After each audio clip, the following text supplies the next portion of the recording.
Hello everyone, आप सभी का हमारे चैनल पे स्वागत है। तो 2023-24 का जो बोर्ड एग्ज़ाम होने वाला है उसका मॉडल पेपर आ चुका है, ऑफिशियल मॉडल पेपर है। ठीक है, और बिल्कुल ऐसा पेपर आपको बोर्ड एग्ज़ाम में देखने को मिलेगा। जो पेपर की टाइमिंग होगी वो आपकी होगी 3 घंटे 15 मिनट और पेपर होगा 70 नंबर का। ठीक है, पहले के जो 15 मिनट मिलेंगे वो आपको प्रश्न पत्र को पढ़ने के लिए दिया जाएगा। ये जो पेपर है वो 2 खंड अ और खंड ब में विभाजित है। ठीक है, खंड अ में 20 बहुविकल्प प्रश्न है और ये भी 3 हिस्सों में बटा हुआ है, अ ब। ठीक है, उपखंड क, ख और ग में। ठीक है, और ऑब्जेक्टिव क्वेश्चन का आंसर आपको क्या ध्यान कहाँ पर देना होगा, ओएमआर शीट में लिखना होगा। और खंड ब में आपके वर्णनात्मक प्रश्न है जिसकी कॉपी में आंसर्स लिखनी होगी। सभी प्रश्नों के प्रश्नों के जो नंबर है वो उनके सामने दिए गए हैं और सभी प्रश्न अनिवार्य हैं। ठीक है, चलिए पहले प्रश्न पे आ जाते हैं। कह रहे हैं 2 पृष्ठों से घिरा हुआ कोई पारदर्शी माध्यम जिसका एक या दोनों पृष्ठ गोलीय होता है क्या कहलाता है। देखो जैसे 1 नंबर का है ना, दे रखा है, तो जिसका पारदर्शी माध्यम पृष्ठ गोलीय हो उसे हम गोलीय दर्पण कहते हैं। ठीक है, उसे हम क्या कहते हैं, गोलीय दर्पण। आगे बढ़ते हैं। दंत विशेषज्ञ जो डेंटिस्ट होते हैं मरीजों को दांतों को बड़ा प्रतिबिंब देखने के लिए किस दर्पण का प्रयोग करते हैं, तो वो प्रयोग करते हैं अवतल दर्पण का। ठीक है, क्योंकि उसमें बड़ा बड़ा दिखता है। कह रहे किसी उत्तल लेंस को सामने 2f और अनंत के बीच कोई वस्तु रखा गया है, इसका प्रतिबिंब कैसा बनेगा। ठीक है, तो इसका जो प्रतिबिंब बनता है वो बनता है आभासी, उल्टा और बड़ा। ये इसका आंसर हो जाएगा। अगला प्रश्न है, मानव नेत्र अभिनेत्र लेंस की फोकस दूरी को समायोजित करके विभिन्न दूरियों पर रखी वस्तुओं को फोकसित कर सकता है। ऐसा हो पाने का क्या कारण है। जरा दूरदृष्टिता, समंजन, निकट दृष्टि दोष या धीरे दृष्टि दोष। आंसर क्या होगा, समंजन क्षमता। समंजन क्षमता के कारण ही हम दूर की पास की सभी वस्तुओं को आराम से देख पाते हैं। कह रहे कॉलम ए में दी गई राशियों का सुमेलन कॉलम बी में दिए गए ऐसे ही मात्रा के साथ करना है। तो विद्युत विभवांतर का मात्रक क्या होता है, वोल्ट। विद्युत धारा का मात्रक क्या होता है, एम्पियर। सो पहले का होगा चौथा, दूसरे का होगा पहला। विद्युत शक्ति का मात्रक होता है वाट और प्रतिरोध का मात्रक होता है ओम। ये सही मिलान है। अब देखो कौन सा ऑप्शन सही होगा, पहले का फर्स्ट का फोर्थ। ठीक है, फर्स्ट का अरे यार ये तो पता नहीं चल रहा है इसमें कैसा दे रखा है ना, तो ये सही ऑप्शन हम देख लीजिए कौन सा होगा। अगला आ जाता है, 2 चालक तार जिनके पदार्थ की लंबाई और व्यास समान है किसी विद्युत परिपथ में श्रेणी क्रम में और फिर बाद में पार्श्व क्रम में समायोजित किया गया। पार्श्व क्रम को समांतर क्रम भी कहते हैं। श्रेणी क्रम तथा पार्श्व क्रम समायोजन में उत्पन्न ऊष्माओं का अनुपात क्या होगा, तो इसका जो अनुपात होता है वो होता है 1:4। क्या होता है, 1:4 होता है। कोई दिक्कत नहीं है। कह रहे हैं किसी विद्युत धारावाही सीधी लंबी परिनालिका के भीतर, ये हमारी सीधी परिनालिका के भीतर। ठीक है, चुंबकीय क्षेत्र कैसा होता है, शून्य होता है, इसके सिरों के घटता है, बढ़ता है या सभी बिंदुओं पर समान रहता है। तो आप बोलेंगे कि सभी बिंदुओं पर क्या रहता है, समान रहता है। ये हमें हमारा उत्तर मिलेगा। अब आते हैं उपखंड ख में। बेंजीन का संरचनात्मक सूत्र क्या होता है, तो बेंजीन का संरचनात्मक सूत्र ये होता है। ठीक है, आराम से बन गया। आगे बढ़ते हैं, यानी कि ऑप्शन नंबर सी सही हो जाएगा। ठीक, कह रहे निम्नलिखित में से सजातीय श्रेणी क्या होती है। जो सजातीय श्रेणी होती है ना, उनके क्रमागत पदों के बीच में कितने का अंतर होता है, CH2 का अंतर होता है। तो ये CH4 है, C2H6 ये तो है ही है। उसके बाद CH3 CH3COH, C2H6 CH3OH, CH3OH C2H5OH। चौथा, पहला और चौथा सजातीय श्रेणी में आते हैं, तो पहला और चौथा ऑप्शन नंबर बी बिल्कुल सही हो जाएगा। कह रहे हैं पृथ्वी की भूप्रपटी में प्राकृतिक रूप से पाए जाने वाले तत्वों यौगिकों को हम क्या कहते हैं, खनिज कहते हैं। ठीक है, दांतों का क्षय, दांत हमारे खराब होने कम शुरू हो जाते हैं जब दांतों का जो pH मान है ना वो 5.5 से जब कम होने लगता है। ऑप्शन नंबर बी सही हो जाएगा। ठीक है, कह रहे अभिकथन जिंक सल्फ्यूरिक अम्ल के साथ अभिक्रिया जिंक सल्फेट और हाइड्रोजन गैस बनाता है। देखो जिंक जो होता है ना Zn, सल्फ्यूरिक अम्ल के साथ अभिक्रिया करके क्या बनाता है, जिंक सल्फेट ZnSO4 और हाइड्रोजन गैस को मुक्त करता है। तो ये कथन बिल्कुल सही है। और फिर क्या बोले, जिंक ऑक्सीजन के साथ अभिक्रिया करके जिंक ऑक्साइड बनाता है। ठीक है, क्या बोल रहा है, तो जिंक ऑक्सीजन के साथ अभिक्रिया करके जिंक ऑक्साइड नहीं बना, तो ये कथन गलत है। तो यहाँ से जो कथन फर्स्ट है वो सही है, दूसरा कथन गलत है। तो ऑप्शन नंबर सी सही होगा। अभी कथन फर्स्ट सही है परंतु तर्क सेकंड हमारा क्या है, गलत है। कहने में लिखिए रासायनिक समीकरणों को पूरा कीजिए। NaOH, ठीक है, और फिर यहाँ पर है CH3Cu, तीन का निशान CH3CuNa प्लस H2O। तो यहाँ क्या लगेगा, यहाँ पर लगेगा CH3, देखिए ये वाला ऑप्शन सही हो जाएगा। ठीक, आगे बढ़ते हैं, उपखंड गौ में आ जाते हैं। अब अंतः श्वसन के दौरान वायु प्रवाह का सही मार्ग कौन सा होता है। तो जब अंतः श्वसन मतलब जब हम सांस लेते हैं ना, तो सही पहले नासाद्वार में आता है, फिर ग्रसनी में जाता है, फिर कंठ में जाता है, फिर श्वास नली में जाता है, फिर कोपिकाओं में जाता है। तो ऑप्शन नंबर डी सही है। अगले प्रश्न पे आ जाओ। कह रहे निम्नलिखित कथन तथा कारण को पढ़कर दिए गए विकल्पों में से सही विकल्प का चयन कीजिए। ठीक है, अगर आपको इसकी PDF विद सोल्यूशन सारे क्वेश्चंस के चाहिए तो उसके लिए आप, अगर सिर्फ इसकी PDF चाहिए तो उसके लिंक्स तो मिल जाएगा डिस्क्रिप्शन पे। अगर आपको इसका फुल PDF चाहिए विद सोल्यूशन, सारे हमारे जो कोर्सेज हैं इंपॉर्टेंट क्वेश्चन चैप्टर वाइज सभी विषय के, तो उसके लिए आप हमारा कोर्स ज्वाइन कर सकते हैं, जिसकी क्या बाइंग प्रोसेस है जिसके लिंक्स मैं डाल दूंगा डिस्क्रिप्शन पे, आप जाकर डिस्क्रिप्शन चेक कर लेना।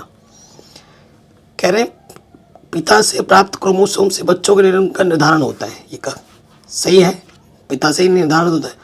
और मानव पुरुष में X और Y गुणसूत्र होता है, तो ये भी सही है। कथन और कारण दोनों सही हैं। ठीक है, ऑप्शन नंबर ए सही है, कथन और कारण दोनों सत्य हैं, कारण कथन की सही व्याख्या करता है, सही बात है। विद्युत आवेग प्रवाह की सही दिशा कौन सी होती है, तो ये होती है पहली वाली सही दिशा। थायरोक्सिन के बारे में कौन सा कथन सही नहीं है, ये आपको बताना है कि थायरोक्सिन संश्लेषण के लोहा आवश्यक है, ये कथन सही नहीं है। ठीक है, बाकी सारे कथन सही हैं। आगे आ जाओ। कह रहे निम्नलिखित चित्र में ABC किस क्रम में है। ठीक है, तो ये जो A हमारा है, ठीक है, A हमारा क्या होता है, बीज पत्र। E हमारा क्या है यहाँ पर, बीज पत्र। B हमारा क्या होता है, प्रांकुर। और C हमारा होता है मूलांकुर। तो ऑप्शन नंबर ए सही हो जाएगा, ABC। कह रहे हैं जनन की अलैंगिक विधि से उत्पन्न संतति में परस्पर अधिक समानता होगी, क्योंकि अलैंगिक जनन में केवल एक ही जनक भाग लेता है, अलैंगिक जनन में युग्मक शामिल नहीं होते। अलैंगिक जनन लैंगिक जनन से पहले होता है और अलैंगिक जनन लैंगिक जनन के बाद होता है। तो तीसरा और चौथा ऑप्शन तो एकदम बकवास है, ये कोई ऑप्शन बिल्कुल सही नहीं है। तो ये जो पहला ऑप्शन है और सेकंड ऑप्शन है बिल्कुल सही है। ऑप्शन नंबर ए सही होगा, फर्स्ट और सेकंड कथन सही है। एक आहार श्रृंखला में तीसरे पोषी स्तर क्या होते हैं, जो मांसाहारी होते हैं ना वो तीसरे पोषी में आते हैं। तो ऑप्शन नंबर ए सही हो जाएगा। ठीक, कहीं पे भी डाउट हो, देखो मैंने विज्ञान वगैरह सब पढ़ा रखा है, आप चैनल पे जाके देख सकते हैं प्लेलिस्ट वगैरह। और वरना कोई भी चैप्टर लिखो, class 10 science chapter number 1 important question, और चैनल का नाम लिख दो मैथमेटिक्स एनालिसिस, तो वीडियो टॉप पे आ जाएगी। ठीक है, अब देखो वर्णनात्मक प्रश्न है, दृष्टि दोष किसे कहते हैं या कितने प्रकार के। दृष्टि दोष क्या होता है, जब हमें दूर की वस्तुएं या पास की वस्तुएं जब दिखती नहीं है तो हम कहते हैं कि दृष्टि दोष हो गया है। और ये कई प्रकार के हो सकती हैं, दूर दृष्टि दोष, निकट दृष्टि दोष, जरा दूर दृष्टि दोष, है ना। हमें आकाश में इंद्रधनुष केवल वर्षा के पश्चात ही क्यों दिखाई देता है, तो वर्षा के टाइम पे देखो बारिश की जो बूंदों पे ना प्रकाश जब पड़ता है तो रिफ्लेक्शन होता है, तभी जाके हमारा क्या होता है, इंद्रधनुष बनता है, इसीलिए। तो ये सब मैंने क्वेश्चन विद आंसर्स PDF में पढ़ा दिया है और करा भी दिया है। ठीक है, आप जाके देख सकते हैं। आप अगर आप बाइंग करेंगे तो वहाँ पे आपको मिल जाएगा, जिन्होंने कर रखा होगा कोर्स ले रखा उनको तो मैंने शेयर भी कर दिया है। ठीक है, अगला क्वेश्चन है उत्तल लेंस को अभिसारी लेंस क्यों कहा जाता है। अवतल दर्पण, उत्तल दर्पण के दो उपयोग लिखिए, हर प्रश्न के 2 नंबर के हैं। फिर न्यूमेरिकल आया है, ये सब न्यूमेरिकल मैंने करा दिया है किसी 4 ओम प्रतिरोधक की प्रति सेकंड 100 जूल ऊष्मा उत्पन्न हो रही है। प्रतिरोधक के सिरों पर विभवांतर ज्ञात कीजिए। 20 ओम प्रतिरोध की कोई विद्युत स्थिति 5 एम्पीयर विद्युत धारा लेती है। 30 सेकंड में उत्पन्न ऊष्मा परिकलित कीजिए। ठीक है, दो चुंबकीय क्षेत्र रेखाएं एक दूसरे को परिच्छेद क्यों नहीं करती? अगर करेंगी तो दो दिशा को दिखाएंगी, जो कि असंभव है, और ये समांतर होती हैं, इसलिए प्रतिच्छेद नहीं करती हैं। चुंबक क्षेत्र रेखाओं के गुणों को लिखिए। किसी चुंबकीय क्षेत्र में स्थित विद्युत धारा चालक पर आरोपित बल कब अधिकतम होता है? अथवा ये लिखना है, विद्युत फ्यूज तार विद्युत सांतत्रों का बचाव किस प्रकार करता है? धारावाही परिनालिका के उपयोग द्वारा किन अवस्थाओं में स्थायी विद्युत चुंबक प्राप्त किया जाता है? परिपथ आरेख खींचकर उत्तर की पुष्टि कीजिए। ठीक है, पहला नंबर 2 नंबर का है और दूसरा वाला 4 नंबर का है। उपखंड ख में आ जाओ। केमिस्ट्री का है। निम्नलिखित अभिक्रिया के लिए संतुलित रासायनिक समीकरण लिखिए। इनके लिए आपको क्या लिखना है? संतुलित रासायनिक समीकरण लिखना है, जो कि मैंने ऑलरेडी करा दिया है। निम्नलिखित का कारण बताइए। प्लेटिनम, सोना एवं चांदी का उपयोग आभूषण बनाने के लिए क्यों किया जाता है?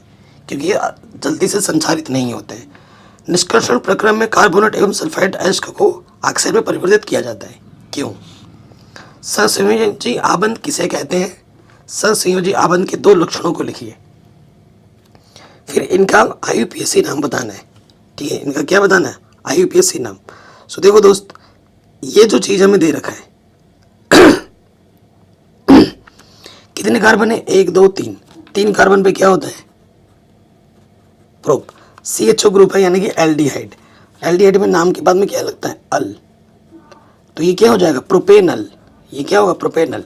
कितने कार्बन है? 1 2 3, प्रोप। ठीक, और CO है, यानी कि कीटोनिक ग्रुप है, ओन जुड़ेगा नाम के बाद, तो ये क्या होगा? प्रोपेनोन। कठोर जल को साबुन से उपचारित करने पर झाग के निर्माण को समझाइए। ये सारा कुछ मैंने ऑलरेडी पढ़ा रखा है। ठीक है, चैप्टर नंबर 4 का क्वेश्चन है। इस पर टिप्पणी लिखनी है। या तो विकृत करनीयता क्या होती है, रिडॉक्स अभिक्रिया क्या होता है, एस्टरीकरण अभिक्रिया क्या होता है। सबके 2 नंबर है।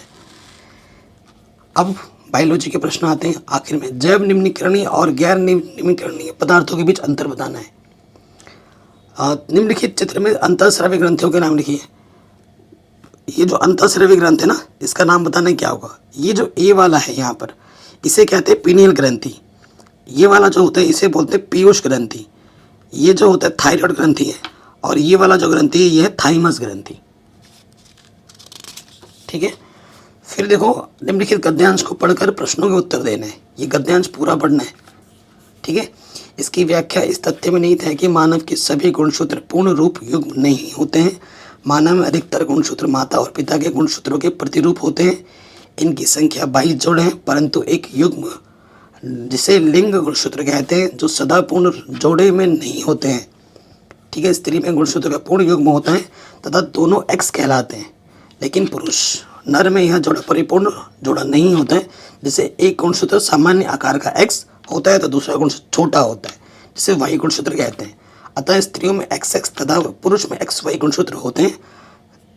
क्या अब हम X और Y का वंशानुगत पैटर्न पता कर सकते हैं? यहाँ पर पूछा लिंग निर्धारण वंशानुगत कैसे हो सकता है? तो जब देखो, क्योंकि वंशानुगत इसलिए होता है क्योंकि लिंग पापा पर डिपेंड करता है। ठीक है ना, कि पापा से ही जो बच्चों का जन्म होता है उस पर आ जाता है, इसी वजह से वंशानुगत होता है। पुरुष पर निर्भर है ना। मानव में बच्चे का निर्धारण कीजिए। देखो, जब पुरुष के पास क्या होता है? XY और महिला के पास XX होता है। तो जब पुरुष का Y और महिला का X मिलता है तो लड़का होता है, और पुरुष का X महिला का X मिलता है तो लड़की होती है। ठीक, कोई दिक्कत नहीं। अब देखो, मानव आहार नाल का आरेख खींचना है और उसमें इनको दिखाना है, नामांकित कीजिए। मुख, ग्रसिका, आमाशय, छोटी आंत। या फिर स्त्री के शरीर का स्वच्छ नामांकित चित्र बनाइए और उसमें आप चित्र बनाने का ही है बस। ठीक है, चित्र बनाने के ही आपको 6 नंबर मिलेंगे। तो इस साल तो बायोलॉजी के क्वेश्चन ना के बराबर पूछे जा रहे हैं। ठीक है, तो ये क्वेश्चन भी आपका आराम से बन गया कहीं। और ये पूरा आपका इस तरीके का मॉडल पेपर, इस तरीके का पेपर इस साल बोर्ड एग्जाम में आने वाला है। तो वीडियो कैसी लगी आप में कमेंट करके ज़रूर बताएं। और इसका फुल सोल्यूशन वीडियो भी मैंने करा रखा है, जिसके लिंक्स मिलेंगे डिस्क्रिप्शन में। और अगर इसको आपकी PDF चाहिए तो आप हमारा कोर्स ज्वाइन कर सकते हैं। अभी ऑफर पे चल रहा है, बाद में इसकी प्राइस बढ़ जाएगी। जय हिंद, अपना ख्याल रखें।